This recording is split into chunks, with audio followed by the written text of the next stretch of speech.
Well, today Julie and I are going to try to get some stuff that we can use to work on the building over at A Street. So we came over to an auction we found in Wichita. They've got a bunch of acoustic panels that would be good for getting rid of echo in there for us when we're shooting video.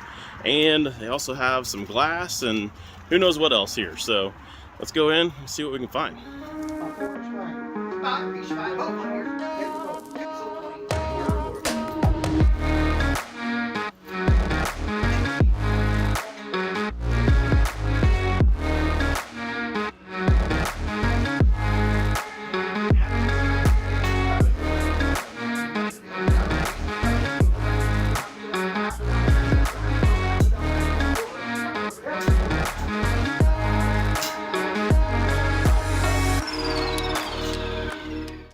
So one of the cool things I found back here in the corner that no one's probably going to bid on is all that blue stuff back there. That is all plexiglass. It's just got the covering on it so that it's not getting scratched. It's all brand new stuff. So I think that'll be a great find to be able to put up there in our windows on our second, third floor, so when kids are chucking rocks on the backside, they won't actually break them.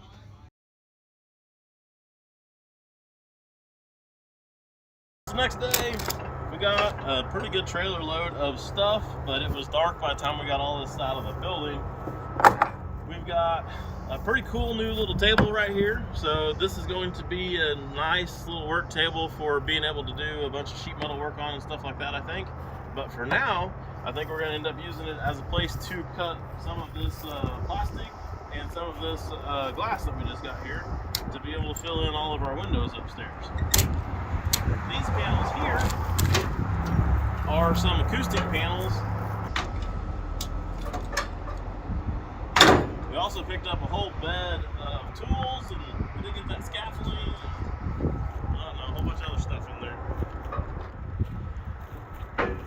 So the first thing come off the trailer is going to be those acoustic panels, and they're supposed to be for sound deadening is what they're supposed to be for. So I think what I want to do here to begin with is I'm going to just take and lean them right up against the wall in here, all the way kind of around, and see how much of a difference it actually makes.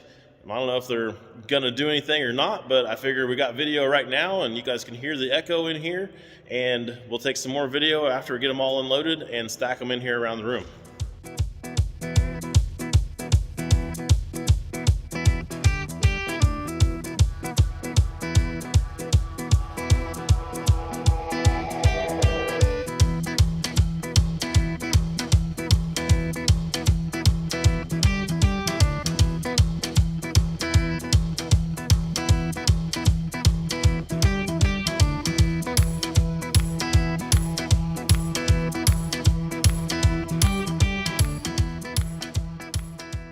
Yeah, they do change the look of everything in here. Well, we got them stuck in here. Can you guys tell a difference on the video? I guess that'd be the biggest question.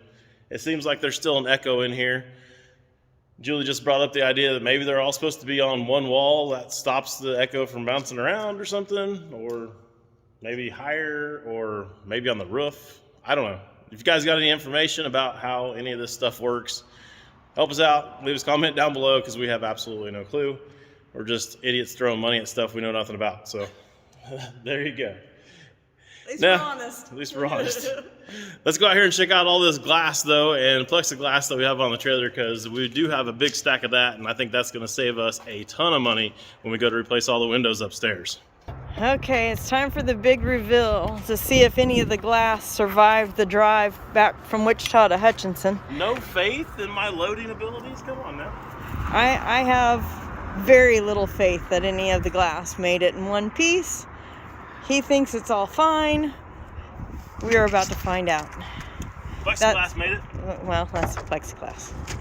This piece of glass made it? Yep, that one on top, that's good.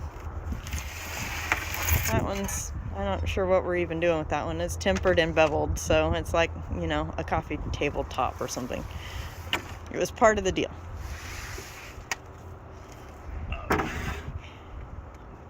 That is a really big, heavy tabletop.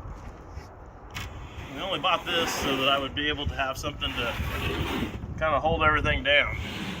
There's one of these on the top and there's one of these on the bottom, so Kind of just sandwiched them in. we got a broken glass there. Okay, that's one. There's one. That's more plexiglass.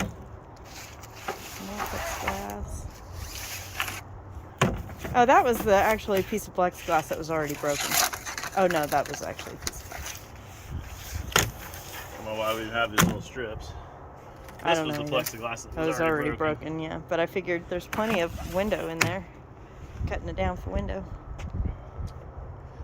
I don't know. As of right now, I only see one that's broken. Yay. All right, well. I guess we can start shoveling it out and see if any of the rest of them down lower are messed up or not. But I think we're going to be pretty good. Okay, well, I'm going to turn it off so I can give you a hand. Okay.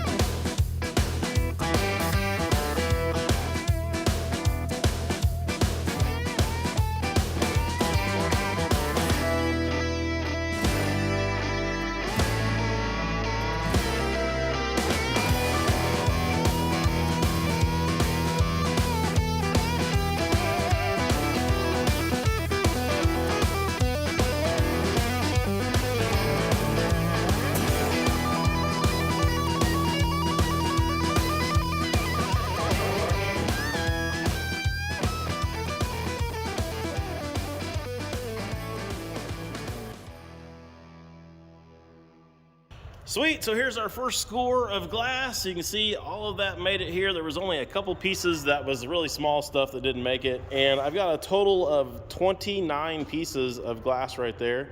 And then we also have some other couple random stuff here. These are actually kind of cool, double paned with some strips in them. We'll probably use those for something else. And Julie is unloading some of the plexiglass now. What do we have? How many of these did you say? 27 pieces of this. This is a 3/16-ish, and they're about 2 foot by 5 foot. Yep. So we have all of those, and then there's still a whole bunch of other plexiglass down there underneath all of that. So I guess I need to go ahead and get this stuff palletized up before she gets too far ahead of me. So we also had a dozen of these that are coated with the green covering over them, and they are about 15 inches across, and they're, again, about 5 foot long. Now you can see some of this really actually nice looking stuff here. This stuff is even tinted, I believe.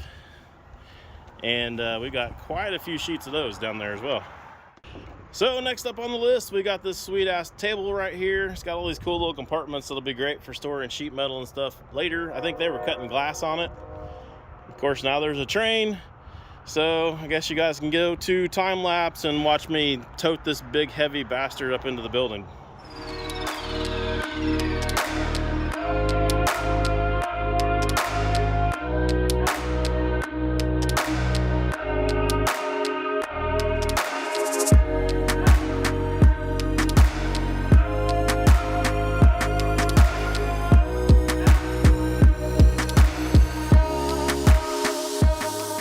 Well, is that all of the rest of the stuff out of the truck? Scaffolding and then all this junk. We got a bunch of crap here that we picked up, nothing too special. We got some nice tools here that are gonna be handy later for when we go ripping off some of the roof. We did get a dolly that we don't really need, but thought we might be able to use it to get some stuff out of the building, but the tire's flat, so that kind of screwed me.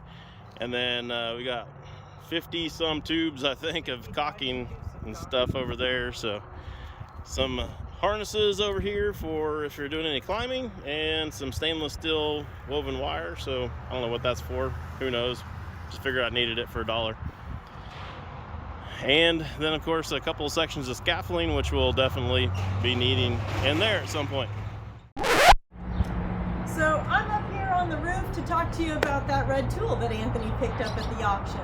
That thing has been really handy for scraping off all this old roof so we can expose these cracks and holes so we can get them all patched so it could stop flooding in here. Every time it rains, and it's spring, so it's been raining a bunch, all of this becomes a swimming pool. It finds those cracks and holes and it just floods down below. It floods that office area where that fireplace is, and then the water falls down those stairs.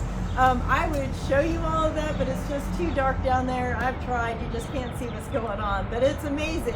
Because how many other people can brag about an indoor-outdoor 3-story pool with a waterfall feature, right? However, not really the look we're going for. So Anthony's been doing what he can, been trying, busting butt up here, working really hard. And in the meantime, overnight, some thieves broke into the building and they stole that tool along with a few other tools that we have. And then they did thousands of dollars worth of vandalism damage, not only to the building, but to some of the other stuff that we have inside the building. It's heartbreaking to come in the morning and see all of that mess. And, you know, I mean, we knew when we bought the building that it's not in the greatest neighborhood and it's a chance that that could happen. We've been doing a lot of stuff around here to try to secure up the building and make it so it's not so easy to break into. So it really is disheartening that that has happened to us. But we will carry on. I'm not going to show you the vandalism because I don't want to give them any credit for what they've done.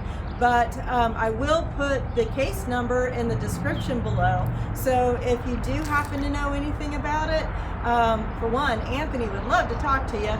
But if you want to keep anonymous, you can call the Hutchinson Police Department, give them that case number, and give them any information that you may have. We would greatly appreciate it.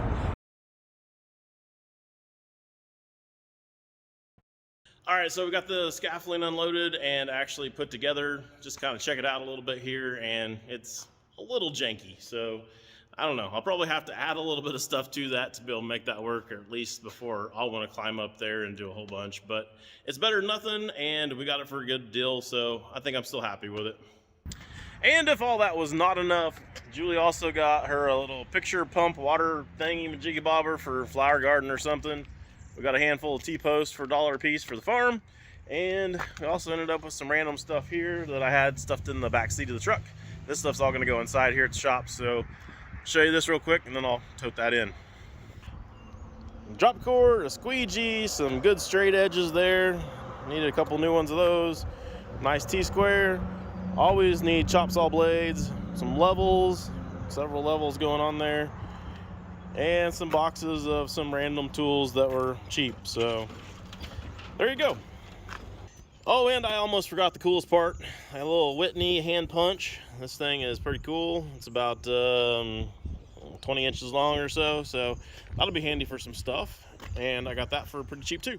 So I'm out at the farm today, and we were watching that video to edit it, to post it, and that auction actually happened a couple of months ago, and you can kind of tell because he was able to get T-posts for $1. It was all before the metal prices went through the roof. Man, the last auction we were at, T-posts were bringing over $4 a piece. Wish we could get more T-posts at $1 a piece. Anyway, we also didn't pay a whole lot for this. He mentioned it briefly in the back of his pickup truck, but I wanted to give it a little bit more love since we were talking about it. This is from the Fairbury Windmill Company out of Fairbury, Nebraska. It's an antique hand pump, water pump, and I'm going to hook it up, probably sink it into the ground and use it as a water feature in a flower garden. I think it would be a neat little thing for that to actually work. It's either that or maybe I can put a bucket underneath it and get the hand pump working well enough to have a little bit of water source on a potting station. So I don't know, look forward to that kind of video coming up in the future when I find out a permanent home for this little piece. So that's about all we got for you on this video. We sure thank you for watching, and remember, if you're not having fun in life, you're doing it wrong.